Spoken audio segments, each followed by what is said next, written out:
Hello people, welcome back to my YouTube channel.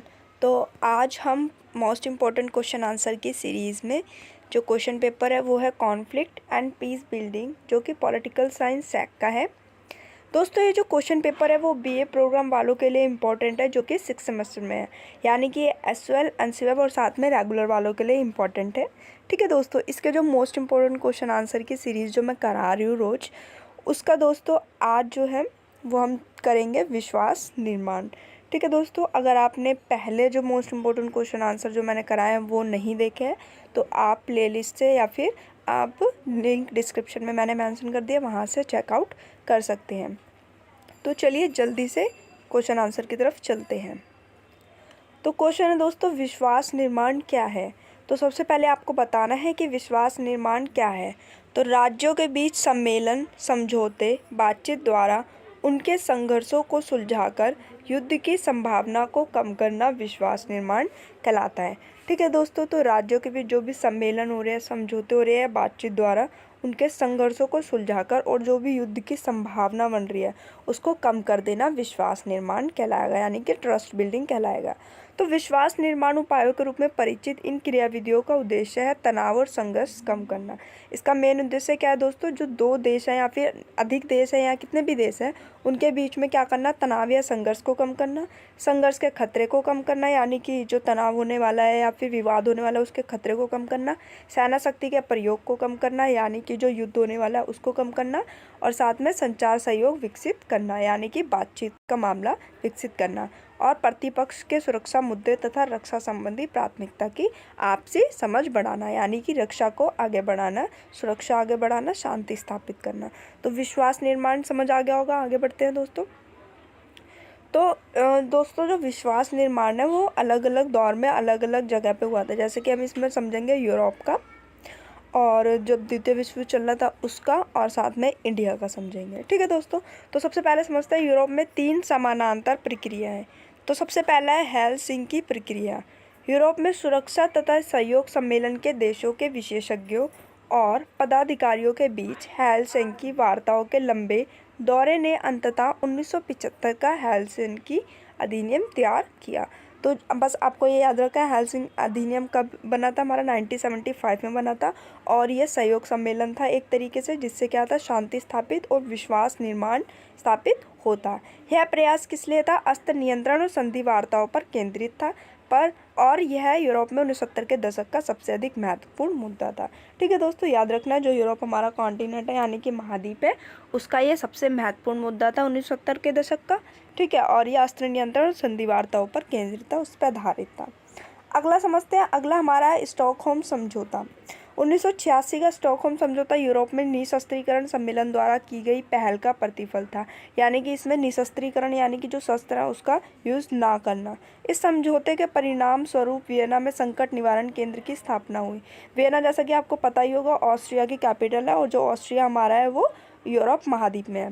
ठीक है, तो वियना में क्या हुआ था दोस्तों, इस समझौते के तहत संकट निवारण केंद्र की स्थापना हुई थी, जिसे विश्वास निर्माण सफलता का अनूठा उदाहरण माना जाता है। ठीक है, तो इसे विश्वास निर्माण सफलता का सबसे अनूठा उदाहरण माना जाता है, स्टॉकहोम समझौते को। आगे बढ़ते हैं दोस्तों। अगला हमारा है भारत के अनुभव। अब भारत के बारे में समझेंगे कि भारत के क्या क्या अनुभव रहे हैं विश्वास निर्माण में। तो पहला, भारत चीन संबंधों में विश्वास निर्माण उपायों के विकास की रूपरेखा प्रस्तुत करने के लिए दोनों पक्षों के प्रयासों को 2 भिन्न भिन्न चरणों में विभाजित किया जा सकता है। तो दोस्तों, भारत के जो अनुभव है, भारत के अनुभव के रूप में हम चीन और पाकिस्तान का एग्जाम्पल डालेंगे। तो जो चीन का है उसे हम 2 पार्ट्स में डिवाइड कर सकते हैं। पहला जो 1962 का हमारा चीन के साथ युद्ध हुआ था, उससे पहले का चरण, ठीक है दोस्तों, और 1962 के बाद का चरण। जहाँ तक पाकिस्तान का प्रश्न है, यह 1947 के हिंसाग्रस्त विभाजन से पहले भारत का ही भाग रहा था। इस प्रकार वे एक दूसरे नंबर एक शत्रु बने रहे। तदनुसार विश्वास निर्माण उपायों के लिए भारत पाक पहले निरंतर होती रही, यद्यपि वे काफ़ी धीमी थी। ठीक है दोस्तों, तो पाकिस्तान की बात करें तो पाकिस्तान, जैसा कि आपको पता ही होगा, 1947 से पहले भारत का ही भाग था। लेकिन 1947 के बाद क्या हुआ था, बहुत हिंसा हुई थी जब 2 भागों में विभाजित हुआ था भारत पाकिस्तान। ठीक है, भारत जो था, भारत और पाकिस्तान में जब विभाजित हुआ तो बहुत हिंसा हुई थी। जो विश्वास निर्माण की प्रक्रिया है भारत और पाकिस्तान के बीच में, वो थी तो दोस्तों, लेकिन बहुत धीमी थी। ठीक है, आगे समझेंगे भारत पाक विश्वास निर्माण। चीन भारत प्रतिस्पर्धा की तुलना में भारत पाकिस्तान के बीच प्रतिस्पर्धा और विश्वास निर्माण उपाय सदा कहीं अधिक दिखाई दिए हैं। भारत पाक विश्वास निर्माण उपायों के विकास में यह ध्यान रखना चाहिए कि 1980 के दशक के उत्तरार्ध में इन उपायों को बढ़ावा मिला है। ठीक है, अगर चीन की तुलना में देखें तो पाकिस्तान से जो विश्वास निर्माण है वो हमारे ज़्यादा है कहीं, क्योंकि लगातार उस दशक में दोनों देशों के प्रधानमंत्रियों ने द्विपक्षीय दौरा देशों का किया, साथ में कई संधियाँ भी की। जैसे कि अगर बात करें भारत और पाक के, हमारे युद्ध तो बहुत, मतलब कि 3 युद्ध हम मान सकते हैं, एक 1947 का, एक 1965 का, 1971 का और साथ में एक 1999 का जो हमारा भारत पाकिस्तान का युद्ध है।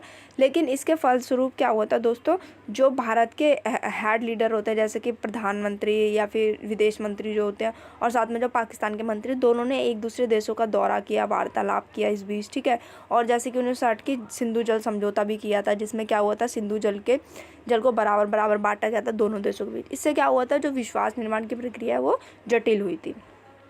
आगे हम चीन का समझते हैं। भारत चीन विश्वास निर्माण, प्रधानमंत्री नरसिम्हा राव यानी कि 90s के टाइम पे रहे थे दोस्तों ये। प्रधानमंत्री ली फंग, ये चीन के प्रधानमंत्री है, के 7 सितंबर 1993 को बीजिंग में एक समझौते पर हस्ताक्षर किए। उस समझौते का जो मेन मकसद था वो था वास्तविक नियंत्रण रेखा के साथ शांति बनाए रखने पर समझौता। यानी कि जैसा कि आपको पता ही होगा, चीन क्या करता है, ज़्यादातर हथियाने का, मतलब कि जो रेखा है, जगह हथियाने की कोशिश करता है, जैसे कि लद्दाख वाले एरिया की बात करें या फिर अरुणाचल प्रदेश वाले एरिया की। तो इसका जो मेन मकसद था वो था वास्तविक नियंत्रण रेखा के साथ शांति बनाए रखने पर समझौता।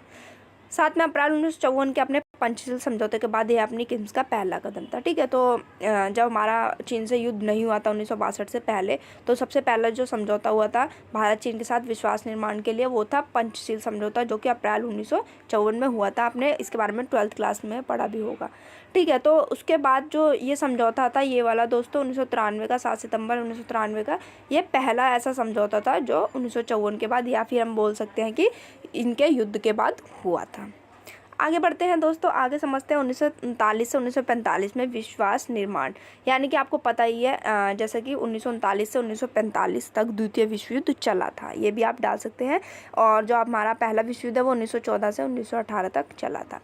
तो सबसे पहले हमारा इसमें अटलांटिक सम्मेलन, यह सम्मेलन कब हुआ था, 14 अगस्त 1941 में हुआ था, जो कि अमेरिकी राष्ट्रपति रूजवेल्ट और इंग्लैंड के प्रधानमंत्री चर्चिल के बीच हुआ था। इतना ही आप डाल सकते हैं, इतना ही सफिशिएंट है। ठीक है दोस्तों, अटलांटिक सम्मेलन इसलिए नाम रखा गया क्योंकि अटलांटिक महासागर के आसपास इसे किया गया था। आगे है दोस्तों संयुक्त राष्ट्रीय घोषणा पत्र।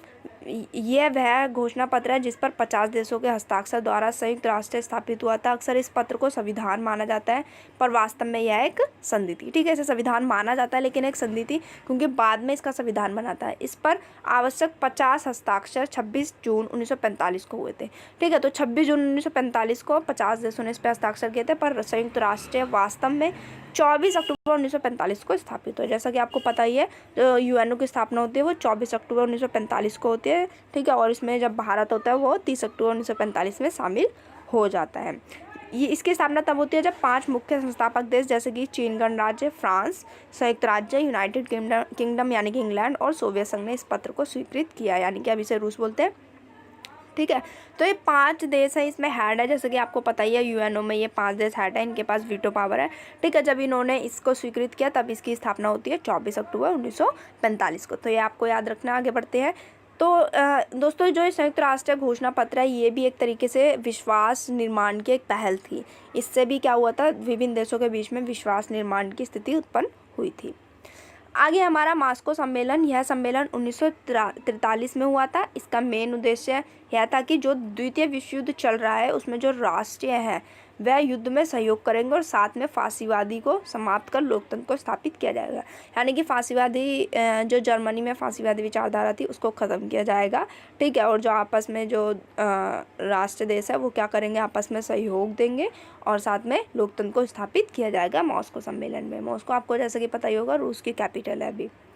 आगे बढ़ते हैं। आगे है तेहरान सम्मेलन। तेहरान सम्मेलन 1941 में शुरू हुई वार्ता की एक श्रृंखला का परिणाम था। इस सम्मेलन का मुख्य उद्देश्य द्वितीय विश्व युद्ध को समाप्त करने के लिए 3 क्षेत्रों के सहयोग को प्राप्त करना था। प्रत्येक राजनीतिक नेता Yusuf Stalin, Franklin D Roosevelt और विंस्टन चर्चिल का राजनीतिक रुख और युद्ध को समाप्त करने का प्रस्ताव था। ठीक है, तो तेहरान सम्मेलन मेन मुख्यतः 1941 में हुआ था और इसका मेन मकसद यही था कि द्वितीय विश्व युद्ध को समाप्त करना। हालांकि स्टालिन की स्थिति थी जो अन्य दो में से एक पर हावी थी, क्योंकि नाजी जर्मनी को हराने के लिए सोवियत संघ के सहयोग की गारंटी देना आवश्यक था। ठीक है, तो मतलब कि जर्मनी को हराने के लिए क्या सोवियत संघ का सहयोग बहुत ज़्यादा ज़रूरी था, और जो वहाँ के नेता थे वो थे स्टालिन। तेहरान सम्मेलन को वर्तमान में सहयोग का सबसे बड़ा शो माना जाता है, जो कि मित्र देशों ने द्वितीय विश्व युद्ध के दौरान किया था। ठीक है, तो इसको सबसे ज़्यादा क्या माना जाता है दोस्तों, एक तरीके से विश्वास निर्माण का सबसे बड़ा कदम माना जाता है, सबसे बड़ा सहयोग माना जाता है तेहरान सम्मेलन को। ठीक है, आगे बढ़ते हैं। आगे हमारा लैंड लीज समझौता। यह समझौता 11 जून 1942 में हुआ था, जो कि अमेरिका और सोवियत संघ के बीच हुआ था। आपको याद रखना है 11 जून 1942 में अमेरिका और सोवियत संघ के बीच हुआ था। इस समझौते का मुख्य आधार यह था कि द्वितीय विश्व युद्ध में मित्र राष्ट्र को आपस में शस्त्र प्रदान किए जाएंगे, यानी कि जितने भी मित्र राष्ट्र हैं उन्हें आपस में शस्त्र दिए जाएंगे, जिससे क्या हो, द्वितीय विश्व युद्ध जल्द से जल्द खत्म हो और मित्र राष्ट्र से जीत जाए।